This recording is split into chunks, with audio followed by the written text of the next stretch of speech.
Dinamika sejarah umat Islam Indonesia pernah diwarnai kehadiran ulama-ulama terkemuka yang karena ketokohan dan keteladanannya begitu dihormati dan dikenang oleh umat. Di kawasan timur Indonesia, tepatnya dari Pulau Lombok, Nusa Tenggara Barat misalnya, pernah lahir Tuan Guru Kiai Haji Muhammad Zainuddin Abdul Majid, seorang ulama karismatis yang berperan sangat besar dalam memajukan syiar dan pendidikan Islam di wilayah ini.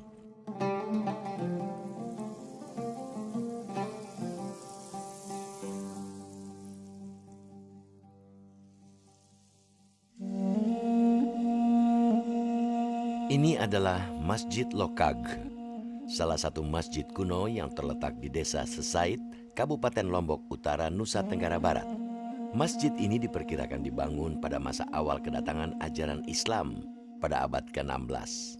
Hingga kini, Islam masih menjadi agama mayoritas masyarakat di pulau yang mendapat julukan Pulau Seribu Masjid ini. Dalam lintasan sejarah, proses perkembangan agama Islam di Pulau Lombok dan sekitarnya pernah melahirkan nama Tuan Guru Kiai Haji Muhammad Zainuddin Abdul Majid, tokoh yang berkat jasa besarnya dalam memperjuangkan kemerdekaan dan memajukan pendidikan, telah ditabalkan sebagai pahlawan nasional. Tuan Guru Kiai Haji Muhammad Zainuddin Abdul Majid alias Maulana Syekh lahir dengan nama Muhammad Sagaf di Desa Pancor, wilayah Lombok Timur pada 20 April 1908. Ayahnya bernama Abdul Majid, yang juga dikenal dengan nama Guru Mukminah, sementara ibunya bernama Inak Syam, yang juga dikenal dengan nama Hajah Halim Matusa Dia. Pada tahun 1923, Muhammad Sagaf diantar langsung oleh ayah dan ibunya berangkat ke Tanah Suci Mekah saat masih berusia 13 tahun. Ketika bermukim di Mekah inilah, Muhammad Sagaf mengganti namanya dengan Muhammad Zainuddin yang diambil dari nama gurunya yakni Muhammad Zainuddin Sarawak, seorang ulama di Masjidil Haram. Pada waktu itu beberapa saat di Mekah itu sempat terjadi konflik ya, antara Syarif Hussein dengan Alus Suud yang sekarang memimpin Arab Saudi. Nah, ketika beliau belajar, itu secara formal beliau di Madrasah Sholatiyah. Tetapi yang kesehariannya juga beliau mengaji di Masjidil Haram. Dan di Masjidil Haram itu beliau mengaji pada ulama-ulama besar yang juga menjadi guru-guru bagi para ulama Nusantara, termasuk guru dari Hadratus Syekh Kiai Haji Hashim Asy'ari, kemudian Kiai Asad Samsul Arifin, Situbondo, dan para masyayikh di Tanah Jawa, di Sulawesi, itu gurunya sama. Jadi satu akar, satu ilmu. Itu yang disebut dengan paham Islam Ahlus Sunnah wal Jamaah. Ketika belajar di Madrasah Asyaulatiyah Mekah, Muhammad Zainuddin dikenal sebagai santri jenius yang berhasil menyelesaikan studinya dalam waktu 6 tahun atau lebih cepat 3 tahun dari waktu normal 9 tahun. Ijazah yang ia terima juga tidak biasa, namun tertulis Al-Akh, Al-Fadil, Al-Mahir, Al-Kamil, Al-Sayyikh Muhammad Zainuddin Abdul Majid, yang berarti saudara yang mulia, sang jenius sempurna, guru terhormat Zainuddin Abdul Majid. Bahkan sebagian guru besar menyebutnya si Bawaihi Zamanihi, yang berarti yang tak tertandingi. Sepulang dari belajar di Makkah, Muhammad Zainuddin kembali ke Lombok. Ia kemudian mendirikan pesantren Al-Mujahidin. Di musolah yang terletak di Berni Pancor, Lombok Timur inilah, pada 1934, Tuan Guru Kiai Haji Muhammad Zainuddin Abdul Majid mendirikan pondok pesantren Al-Mujahidin. Musola Al-Mujahidin, nama Al-Mujahidin itu berarti para pejuang. Nah, dari pemilihan nama ini sendiri sudah terlihat perspektif kebangsaan beliau. Jadi Mujahidin, pejuang, itu bukan hanya ditempa untuk memahami seluk-beluk keislaman, tetapi juga dididik untuk memiliki semangat kebangsaan yang tinggi. Pesantren Al-Mujahidin ini adalah pesantren yang bukan seperti pesantren yang kita pahami saat ini, tapi bahwa pesantren yang orang di sana siapapun, mulai dari kalangan yang paling kecil sampai yang paling tua, itu melakukan aktivitas pembelajaran di sana. Ini kan sebenarnya dari pesantren inilah akan lahir pejuang-pejuang kemerdekaan Indonesia. Usaha Tuan Guru Kiai Haji Muhammad Zainuddin Abdul Majid untuk memajukan pendidikan di Lombok berlanjut pada 1937 ketika ia mendirikan Madrasah Nahdlatul Wathan Diniyah Islamiyah atau NWDI.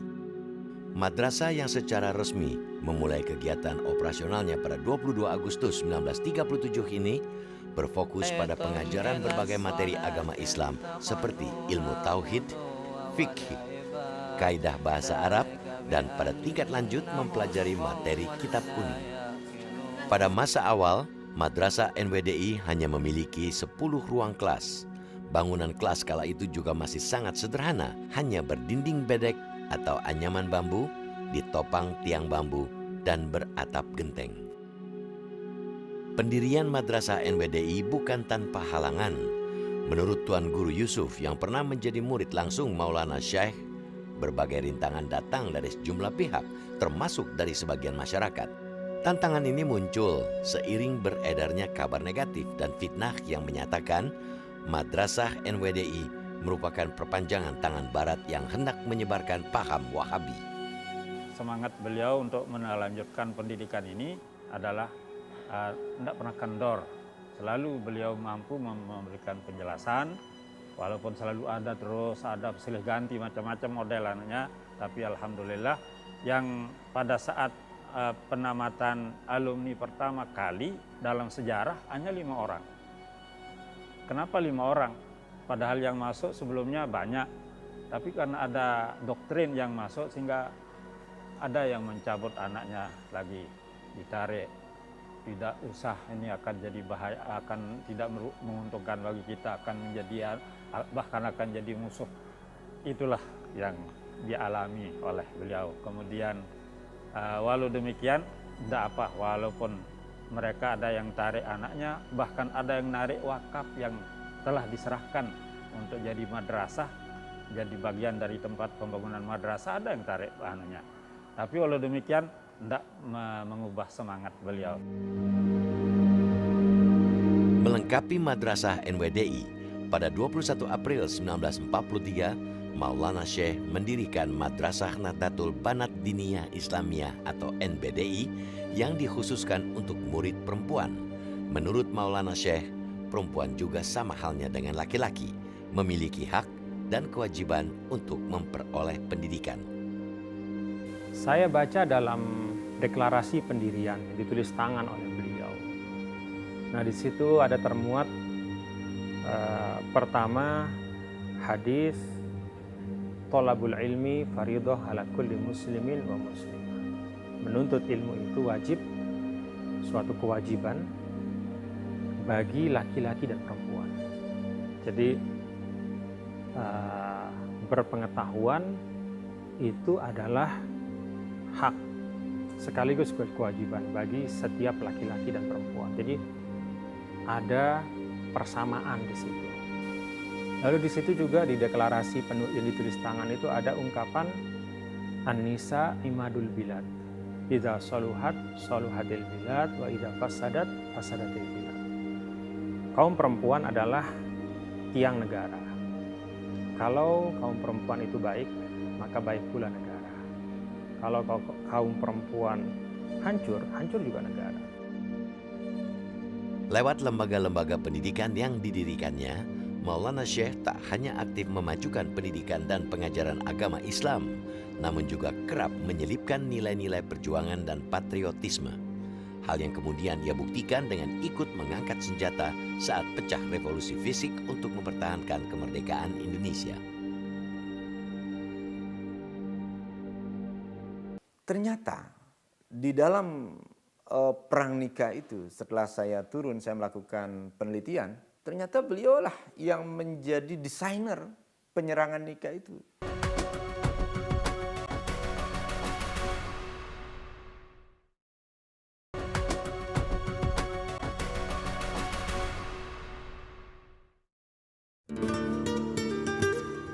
Keberadaan lembaga-lembaga pendidikan yang didirikan Tuan Guru Kiai Haji Muhammad Zainuddin Abdul Majid dengan cepat beranak pinak, Banyak lulusan madrasah NWDI dan NBDI di wilayah Pancor, Lombok Timur misalnya, di kemudian hari ikut membuka cabang-cabang madrasah NWDI dan NBDI di wilayah lain.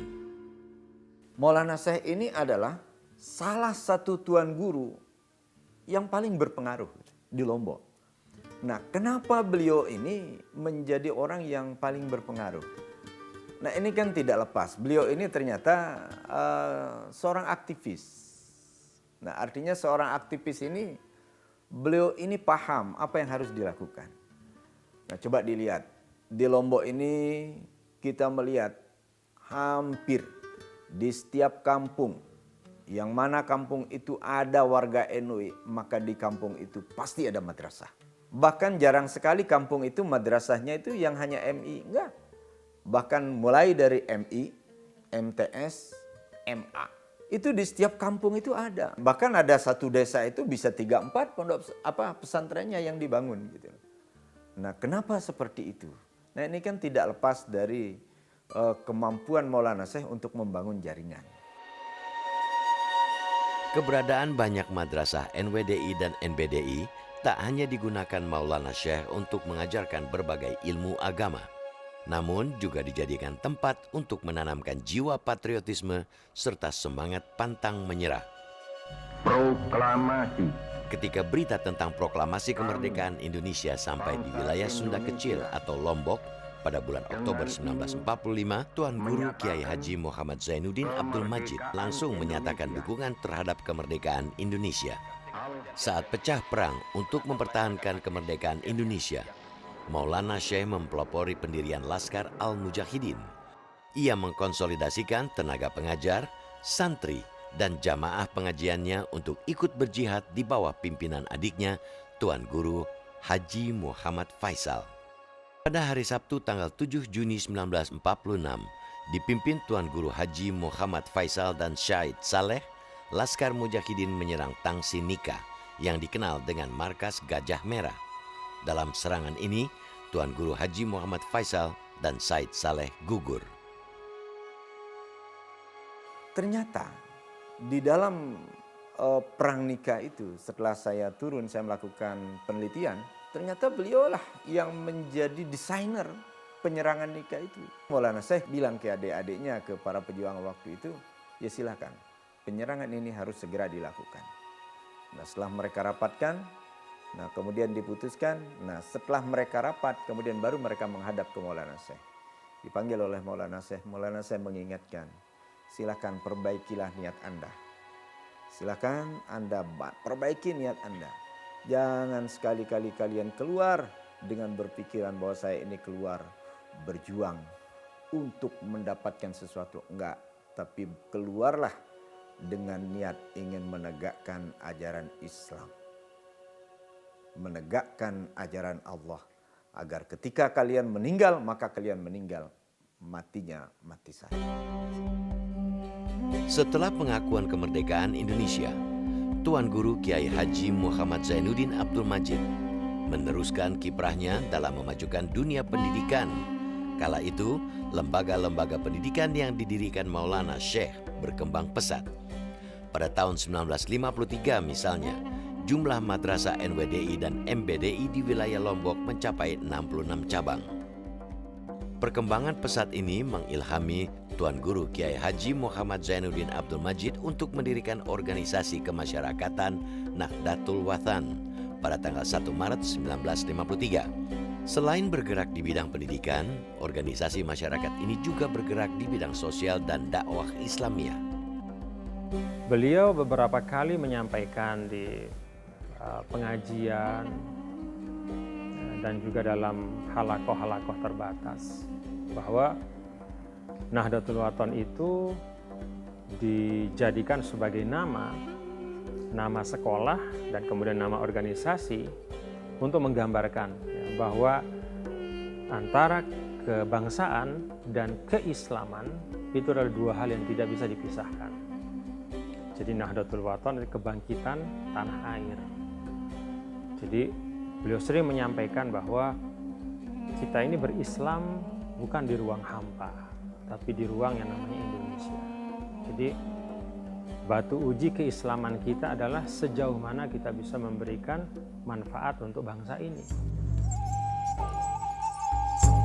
Sejak tahun 1955, Tuan Guru Kiai Haji Muhammad Zainuddin Abdul Majid juga aktif di dunia politik setelah terpilih sebagai anggota konstituante mewakili Partai Masyumi dari Provinsi Sunda Kecil. Selama menjadi anggota konstituante, ulama karismatis yang juga kerap dijuluki Tuan Guru Pancor ini aktif bersidang dan tinggal sementara di Bandung, Jawa Barat.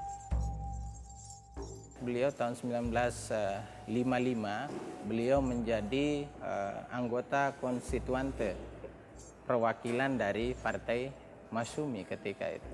Nah, kita tahu Partai Masyumi ini adalah partai yang tentu berasas pada Islam. Itulah yang menyebabkan kenapa Maulana Syekh memilih Partai Masyumi. Beliau menyebutkan beliau adalah satu visi, satu misi dengan Masyumi tentang bagaimana memperjuangkan Islam. Dan beliau menggarisbawahi kenapa Masyumi. Ini adalah partai yang menurut beliau sangat tetap lantang mengkritisi berbagai kebijakan pemerintah dengan asas Islam tadi. Itu yang membuat beliau memilih partai Masyumi. Ketika berbagai manuver politik terjadi di internal Partai Masyumi dan mulai membatasi langkah dan bahkan mengebiri perannya di konstituante, Maulana Syekh pernah menuangkan berbagai kritiknya dalam karya lagu maupun syair. Salah satunya dalam kumpulan syair Wasiat Renungan Masa. Pada masa kekuasaan Orde Baru, Tuan Guru Kiai Haji Muhammad Zainuddin Abdul Majid meneruskan kiprah politiknya dengan mendukung golongan karya atau Golkar. Meski tidak menjadi pengurus langsung, Maulana Syekh aktif berkampanye untuk memenangkan Golkar di Provinsi Nusa Tenggara Barat. Pada masa ini, Tuan Guru Pancor juga terpilih sebagai anggota Majelis Permusyawaratan Rakyat atau MPR dari utusan daerah selama 2 periode hingga 1982. Ketika beliau dulu sempat aktif di Golkar ya di awal-awal itu adalah bagian dari upaya beliau untuk mencoba rekonsiliasi ya. Karena waktu itu kan Golkar dengan sekbernya itu hadir sebagai dalam tanda kutip antitesa dari partai politik yang ada. Jadi kalau sebelumnya terfragmentasi dalam kelompok-kelompok partai politik yang berlawanan satu sama lain, maka kemudian ketika Golkar itu hadir pada waktu itu dipahami sebagai bagian dari menghadirkan satu pendekatan baru di dalam politik kebangsaan. Nah, beliau ikut di situ. Dan saya lihat kiprah beliau ya memang semuanya orientasinya adalah orientasi bagaimana mengokohkan Indonesia dan mencari titik temu ya dari kekuatan-kekuatan politik yang ada. Yang paling kita teladani itu yang bisa kita teladani itu sangat banyak dari tingkahnya beliau setiap harinya itu beliau itu kayak gimana ya? Pokoknya suri tauladan kita.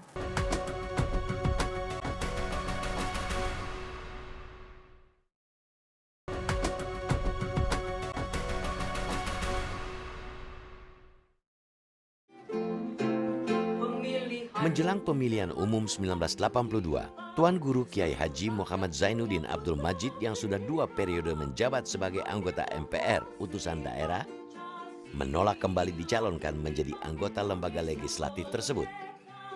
Meski tidak diketahui pasti alasannya, sejumlah pihak menduga sikap Maulana Syekh dipengaruhi berbagai kebijakan Golkar yang kerap menunjukkan inkonsistensi dalam berbagai hal. Pada masa ini, hubungan organisasi politik penyokong pemerintahan Orde Baru itu dengan beberapa kelompok Islam berlangsung kian tidak harmonis. Saya melihat kenapa misalnya setelah akhir tahun di atas 80-an ya periode kedua beliau menjadi anggota MPR RI dari utusan daerah, hubungan dengan Golkar agak merenggang. Bahkan di situ kalau kita baca beberapa dokumen disebut di situ ada politik pasif ya, politik diam, bahwa bahkan ada wacana bagaimana di internal NU itu kembali ke khitah tahun 1936 bahwa Nahdlatul Wathon ini netral, tidak memilih satu kekuatan politik satupun, tidak. Itu yang diwacanakan. Nah, apa penyebabnya? Ternyata salah satunya tadi inkonsistensi pemerintah ketika itu yang istilahnya tidak lagi berpihak pada Islam tadi ya, politik Islam itu yang membuat beliau memilih diam ya ketika pasca pemilihan yang setelah periode kedua beliau menjadi anggota MPR RI. Setelah tidak berkiprah di MPR, Maulana Syekh fokus mengembangkan Nahdlatul Watan sambil terus berdakwah ke berbagai wilayah. Ia juga menginisiasi pendirian beberapa lembaga pendidikan tinggi di wilayah Nusa Tenggara Barat. Beliau itu selalu berusaha mencari sesuatu yang baru ya di dalam mengembangkan umat. Selalu berusaha membuka wawasan baru, kemudian juga membuka cara baru ya di dalam mendidik. Dulu biasanya sebelum beliau itu yang namanya tuan guru atau kiai itu biasanya di sini itu diam di rumah lalu muridnya datang. Nah, beliau itu adalah orang yang memulai tradisi untuk dari dusun ke dusun. Jadi datang ke tempat-tempat yang sangat jauh, di bukit-bukit di mana-mana, ditandu, naik kuda segala macam. Jadi ada kepelopor. Selain aktif berdakwah secara lisan, Tuan Guru Kiai Haji Muhammad Zainuddin Abdul Majid juga menularkan semangat kebangsaan dan keislaman lewat lagu, syair, dan beberapa karya tulis. Berbagai tema seperti keagamaan, moralitas, nasionalisme, politik, pendidikan, hingga sejarah masuknya Islam di Lombok bisa ditemukan pada karya-karyanya. Dan itulah kemudian makanya beliau menjadi ulama yang multitalenta. Jadi main kasidahan beliau luar biasa, membuat syair-syair lagu luar biasa, kemudian balagah luar biasa, apalagi ilmu-ilmu keislaman ya memang itu keahliannya. Tapi yang menarik dari beliau, begitu banyaknya paham-paham keagamaan yang beliau pelajari ketika beliau kembali ke Lombok. Maka dipilihkan orang Lombok. Orang Lombok ini bagusnya apa? Dengan melihat sosiokultur masyarakat Sasak, beliau menetapkan bahwa mazhab yang dianut di Lombok, di lingkungan pendidikan NW, itu mazhab yang bermazhab ke mazhab Syafi'i, kemudian teologinya mengikuti Imam Asy'ari, kemudian tasawufnya mengikuti Imam Ghazali. Meski kondisi kesehatannya terus menurun, pada tahun 1990-an, Maulana Syekh yang telah memasuki usia senja tetap aktif berdakwah. Menurut Maulana Syekh, aktivitas dakwah sangat menyenangkan hatinya dan telah menjadi kebutuhan bagi dirinya. Setelah kondisi fisiknya terus menurun pada tanggal 21 Oktober 1997, Tuan Guru Kiai Haji Muhammad Zainuddin Abdul Majid meninggal dunia pada usia 99 tahun. Jenazah ulama karismatis ini dimakamkan di halaman Musolah Al-Abror di Kompleks Pondok Pesantren Darun Nahdlatin NW Pancor, Lombok Timur. Hingga kini warisan perjuangan Maulana Syekh bisa kita temukan pada ratusan hingga ribuan lembaga pendidikan Nahdlatul Watan yang telah berdiri di 24 provinsi. Yang paling kita teladani itu, yang bisa kita teladani itu sangat banyak dari tingkahnya beliau setiap harinya itu. Beliau itu kayak gimana ya? Pokoknya suri teladan kita. Dari segi cara belajarnya beliau, kita sebagai siswa cara belajarnya beliau, suatu hari kan beliau itu udah belajar nih di Mesir. Beliau itu menurut riwayat dari guru kami gitu, ketika beliau belajar di sana, beliau itu saking husuknya belajar sehingga sorban beliau itu nggak keinget gosong kena sama api gitu. Saking husuknya belajar. Nah dari sana ketekunan itu kita bisa ambil dari beliau. Atas jasa-jasanya di bidang pendidikan, sosial kemasyarakatan, serta perjuangan kemerdekaan pada tahun 2017, Tuan Guru Kiai Haji Muhammad Zainuddin Abdul Majid ditetapkan menjadi pahlawan nasional oleh Presiden Joko Widodo. Pada sosok Tuan Guru Kiai Haji Muhammad Zainuddin Abdul Majid, kita tidak hanya menemukan kecemerlangan cahaya ilmu seorang ulama, namun juga merasakan kehangatan sikap seorang guru dan orang tua yang selalu bisa menjadi matahari teladan bagi setiap murid dan anak-anaknya. Guruku adalah matahari. Kenapa matahari? Beliau sudah menyampaikan bahwa matahari itu menggerakkan ya, dan menggerakkan dan menghangatkan. Jadi menggerakkan, sering beliau sampaikan juga, gerak adalah keberkahan. Jadi kalau kamu mau hidupmu berkah, bergeraklah. Menghangatkan artinya selalu membangun, menghidupkan hal-hal yang kadang dilupakan oleh orang. Sehingga beliau itu kalau berdakwah tidak dengan bahasa atau teori-teori yang rumit, tapi hal sederhana yang sering kita lupakan. Saya pernah ikut 3 tahun, beliau itu hanya mengajarkan mengucapkan salam dengan baik. Assalamualaikum. Jadi beliau katakan bahwa di dalam salam itu pelajarannya lengkap sekali. Bagaimana membangun hubungan sosial yang baik. Tapi selama ini kita hanya memaknakan itu sebagai sekedar basa-basi saja. Nah, itu yang terus beliau revitalisasi bahwa hal-hal yang selama ini kita abaikan, seringkali di dalamnya itu sesungguhnya mengandung nilai-nilai yang luar biasa.